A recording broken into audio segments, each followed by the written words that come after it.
করতেছে গুলি করতেছে গুলি করে দুই তিন জনে মারা লাইছে পুলিশের লোকে বোমা দিছে গুলি করছে আর গ্যাস দিছে আর আমাকে দুই তিনটা বোন হয়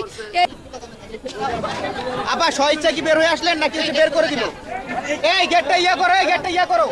দর্শক, এই মুহূর্তে আমি অবস্থান করছি গাজীপুরের শ্রীপুরের যে বর্মি রোড রয়েছে তার রোডের পাশে কিন্তু একটি কালার ফ্যাক্টরি রয়েছে। এই ফ্যাক্টরির এর শ্রমিকরা কিন্তু আজও কিন্তু আজকে গেটের বাইরে অবস্থান করছেন এবং আমি শুনতে পেয়েছি যে পুলিশের সাথে ধাওয়া পাল্টা দেওয়া হয়েছে।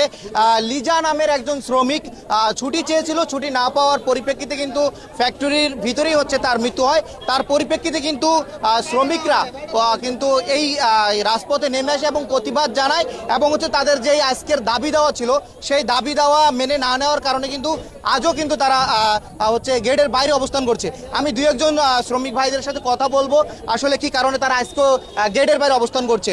হ্যাঁ, মনে করেন প্রতিদিন নাইট করতে অসুস্থ ছিল, পরে সুপার বাজারের কাছে বলে ছুটি চাইছে, পরে সুপার বাজারে বলছে যে তুই দূরে যা, পরে আমার ভূগোল আসিস না। আমরা তো আপনার চাকরি করি, বদরে চাকরি করি, ওইখান থেকে আমরা খবর শোনা পরে এখানে আসছি। আসার পরে ওদের কথা হলো আমরা একটা মানে সুস্থ একটা বিচার আসছি যে এটা মানে সুস্থভাবে এটা সমাধান হোক, মালিক একটা সুস্থভাবে একটা দেখ। কিন্তু তারা আমাদের ভিতরে থুয়েরা বাইরে থুয়েরা তারা ভিতরে যারা বসে আছে। আমাদের যে পুলিশে ধরাইতেছে, আমাকে ঘের দিতেছে, আমাকে অনেকজন 12-13 জন লোক আমাকে হসপিটালে ভর্তি হয়েছে, তার কোনো ইয়ে আছে? আমরা যে কষ্ট করতেছি কাদের জন্য, ওদের জন্য তো আমরা কষ্ট করতেছি।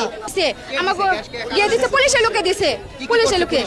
লোকে বোমা দিছে, গুলি করছে আর গ্যাস দিছে আর আমাকে দুই তিনটা বোন হয়।